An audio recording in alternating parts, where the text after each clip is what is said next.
Donc, on va parler du pinceau mélangeur. Et dans le pinceau mélangeur, bon, on a les outils traditionnels de forme de pinceau, etc. Et on a donc la première icône qui est ici, qui vous permet d'activer une couleur. Couleur que vous pouvez venir choisir. Par exemple, je prends du rose. Et ça veut dire qu'on va incorporer du rose dans les couleurs qui sont ici en arrière-plan.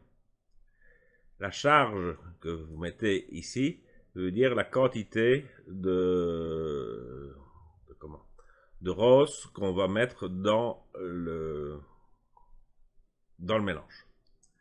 Donc ça, c'est pour la charge. Si maintenant je décoche le pinceau, ce sont les couleurs qui sont présentes à l'écran que je vais mélanger. Je ne mélange pas d'autres couleurs. Alors, ensuite, vous avez des listes de pinceaux qui sont là. L'humidité, ça veut dire quoi? Si je mets l'humidité, je vais dire à 100%, et que je prends ici, que je fais un trait, vous voyez que le trait s'allonge. Si je mets une humidité à 2%, je vais prendre ici, vous voyez que ça s'allonge nettement moins loin.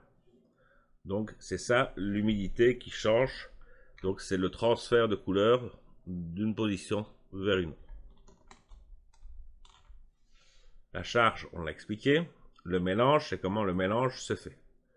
Donc on peut augmenter ou pas la quantité de mélange. Donc si je viens mélanger ici, voilà ce que ça se fait. Si je mets un mélange à 100% et que je fais ici, vous voyez qu'il n'y a pratiquement pas de mélange qui se fait. Ça c'est étonnant. Donc ce qui veut dire que si on a 100%, il se passe pratiquement rien. Si je mets, je vais dire 70%, ça commence à se mélanger. Et si je le mets, je vais dire à 0%, ça se mélange complètement.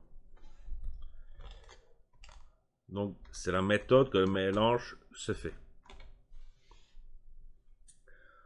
Ensuite, on a toujours les nouveaux outils pour le nouveau Photoshop qui sont le mode ficelle, rattraper la pointe du trait, etc.